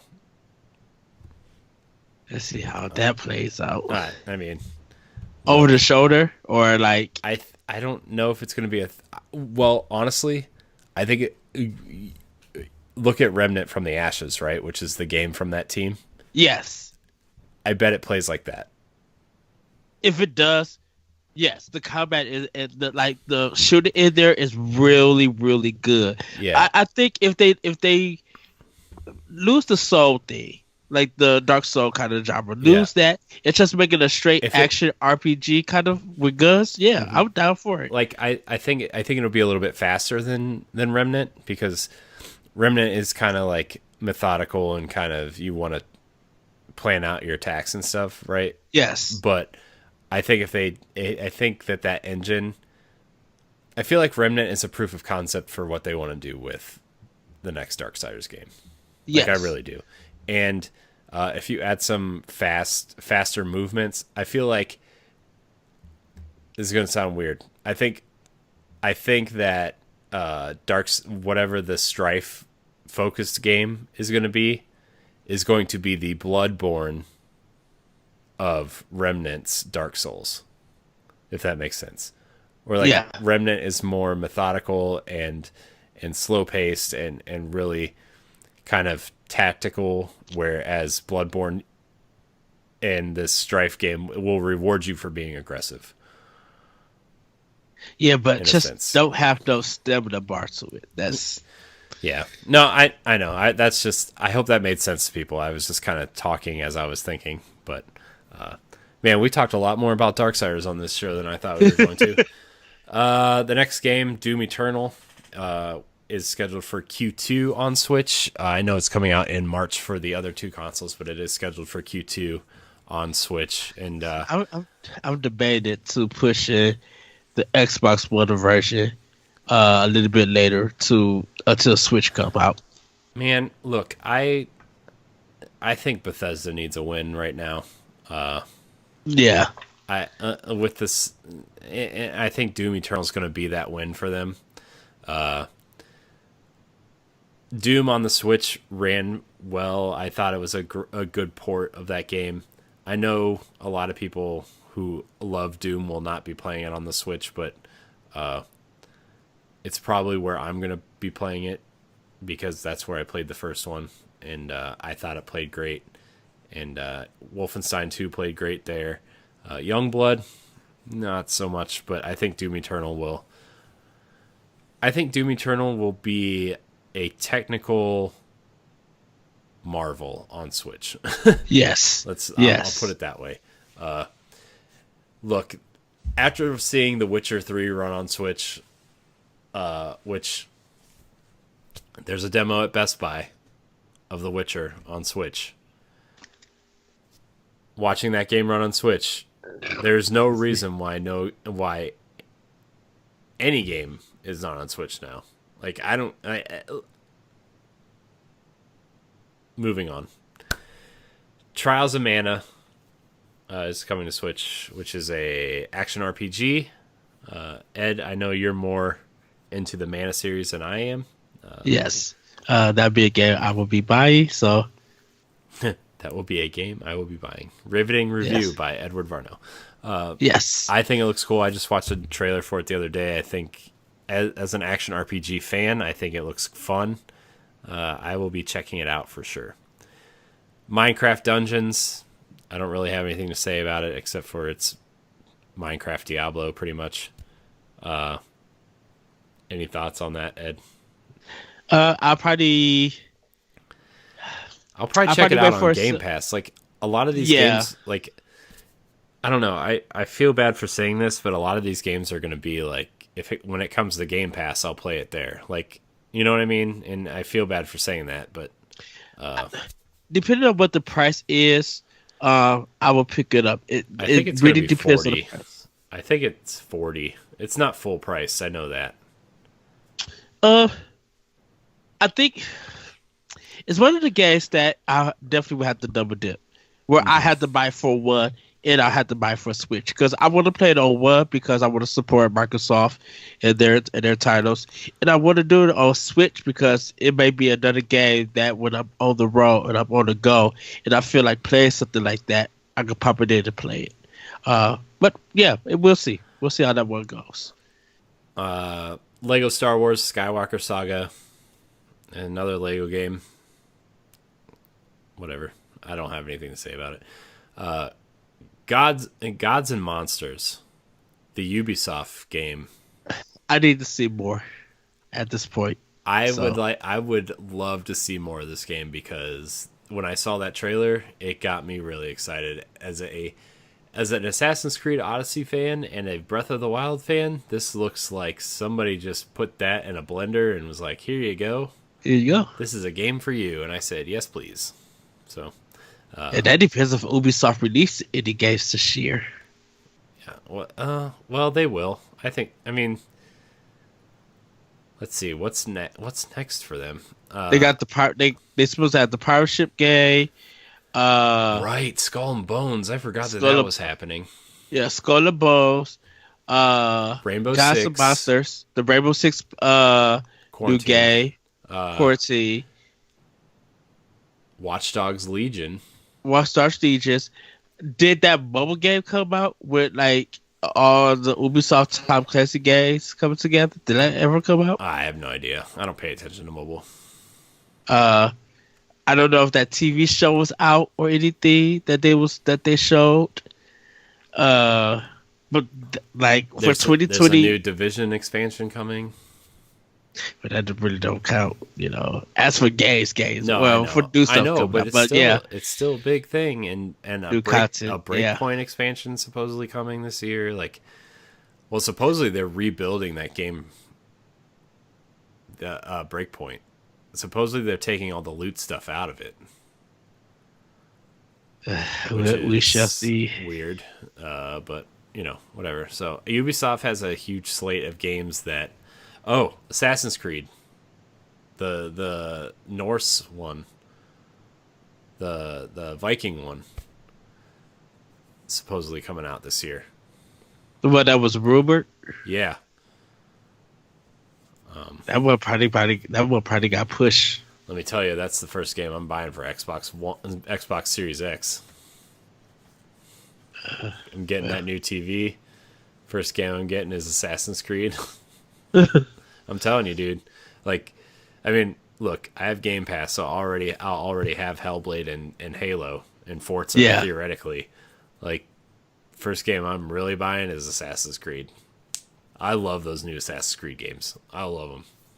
Oh, so good. All right, moving on. Empire of Sin, Romero Games, kind of mobster XCOM style game taking place in Chicago. Don't really have a lot to say about that. It's basically just mobster XCOM, which I think a game just came out that was like that called what was it called? I forget what it was called, but it literally just came out last summer. Something Doctrine. I don't remember. I'm sorry. It's Rune Factory 4 and Rune Factory 5 are both coming to Switch this year. Yes. Which is kind of like a Harvest Moon-esque game. Yes. Are you excited for those? Yes, I am. Seems like a weird time to bring those out when Animal Crossing is coming out. Rune Factory is kind of low key, but they really are good. It's really kind of some kind of addictive kind of gameplay to it. So, yeah. Persona 5 Scramble. Not really interested in that, honestly. Yeah, I could wait for a sale for that one. One I know Ed's really excited for is Streets of Rage 4. Of course, yes. Tell me about Streets of Rage 4, Ed. It is a beat 'em up game. It says that Axel Blaze and the one character from Streets of Rage 1. It looked like they got the regular team back with some new characters. 2D beat 'em up. Different, like, very clean artwork. The people who made the music for Streets of Rage 2 is coming back to do this one. They got some really well-known people working on this game. How the soundtrack is going to sound is my only concern about it. Of course, there's going to be different gameplay stuff, but my concern right now is the soundtrack. So hopefully the soundtrack is a banger. Yeah. But, yeah. Yeah. I will trust your opinion on Streets of Rage 4. No, if it's a good side-scrolling beat 'em up, I'll probably play it because I haven't played a good beat 'em up since Turtles in Time. Heyo. Oh. I'm just kidding. River City Girls is actually pretty good. I still need to buy that. All right, next game on this list is Digimon Survive. Still a thing, I guess. Yes. Yeah, so that's happening. And then the Mega Man Zero and ZX collection is also coming to Switch this year. So that's those are the major third-party games confirmed for Switch. I know there's probably What about Shantae? That coming up this year? maybe, I don't know. Release dates. 2020 release dates. Let's see if Game Informer's release schedule has any more interesting ones that we can talk about before we wrap up. Oh, I forgot to mention Final Fantasy Crystal Chronicles Remaster is coming this year. Oh yeah. I think it just got delayed actually, which kind of sucks for some people, but it'll be all right. You guys will get over it. Dark Crystal Age of Resistance Tactics, which is something I'm interested in. Kind of I would say a Mario plus Rabbids-esque tactics game set in the Dark Crystal universe. I really like the Dark Crystal. I know it's kind of niche at this point, but I still need to watch. Did that ever come out? No, it's coming out on February 4th. So I'm talking about. These are all games that are coming out this year. Okay. 2 Point Hospital is coming out, which is a kind of a sim game where you manage a hospital with some kind of hilarious aspects to it. Let's see here. Looking at games on this list. Looking at games on this list. And everybody, we do have the indie world and some of the indie games that came out from past years that haven't came out yet. So yeah, Axiom Verge 2 is coming to Switch this year, which I'm really excited for. Axiom Verge 2, by the way. Looks awesome. I think having that bright light blue art style really distinguishes itself from the reds and purples and blacks of the first one. Yes. Like I really think that does a lot for that, to say, hey, look, we're just we're really trying here. It's I can't wait for that game. Gods and Monsters I talked about already. Hollow Knight Silk Song is coming out to Switch this year. Hollow Knight, a lot of people liked. This game seems to be doing some interesting things in terms of movement and really kind of switching up the level design. So that's coming. Let's see. Anything else interesting? Sorry, I know this is great radio. I wonder if the creators of Hyper Light Drifter, I think they working on another game. Their new game is coming at some point. But they haven't announced it. They did announce it, but let me look for that. The Panzer Dragoon remake is coming out. Yes. Are you familiar with Panzer Dragoon at all? Yes, I am. So Panzer Dragoon was shoot 'em up game, kind of almost in the style of Star Fox for the Sega Saturn. They ended up losing the code for it, but was able to get some of it and make it for PC. And then you have a Panzer Dragoon Order that came on the regular Xbox. And so this one that's coming to Switch and other platforms, this is a remake of the first game. So they redesigned the whole first game, added some stuff. So it's kind of like you fly from point A to point B where you get to the boss. It's very linear. And you're on the dragon shooting stuff, and you got to dodge and get points and beat the enemy, beat the boss, and it's pretty much that. So, it's a well-beloved game for a lot of people. A lot of people love the soundtrack and the flying and everything. It looked very rough when it first came out because it was on Sega Saturn. This one, I think some people got to play it a little bit and they found out that it was a little bit rough. Like some people weren't happy with it, so I think it got delayed because it was supposed to be out last month. Yeah.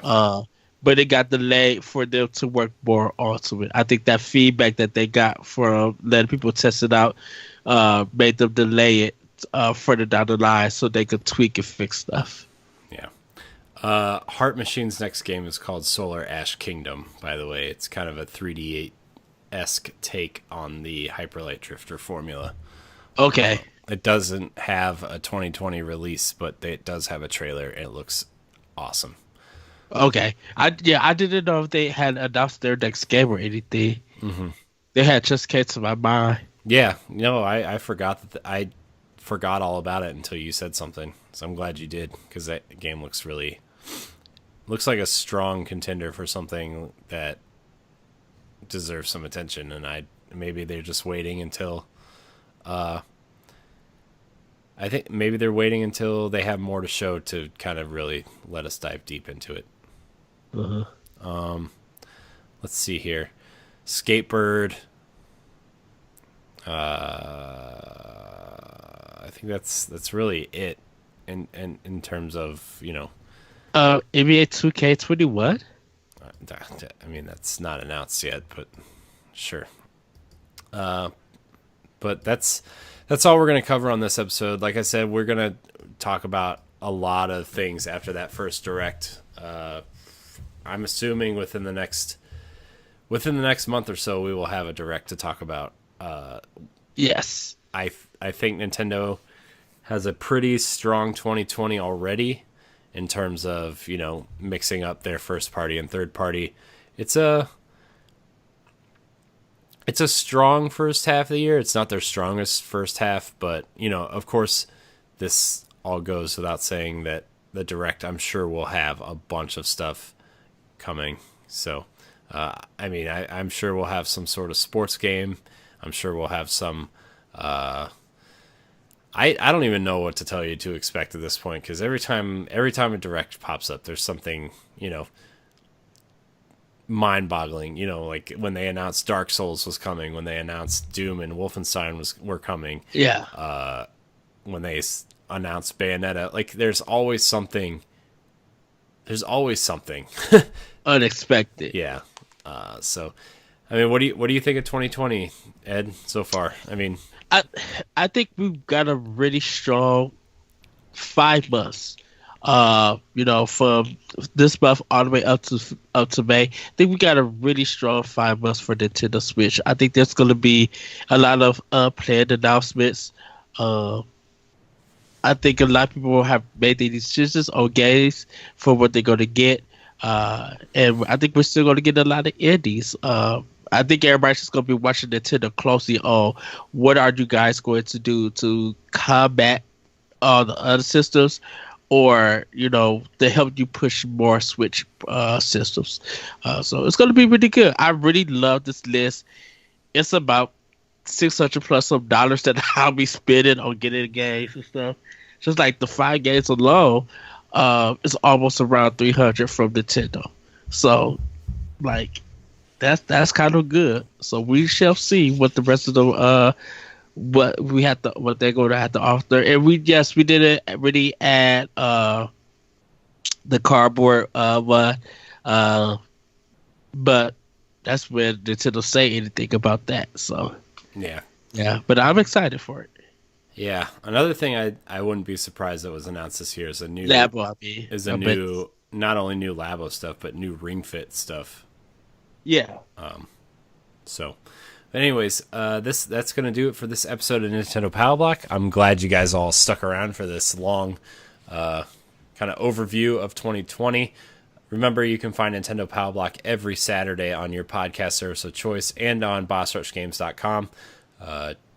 Rate us and review us on Apple Podcasts or Spotify or whatever podcast service you listen to us on. It really helps with discoverability. It really helps us grow.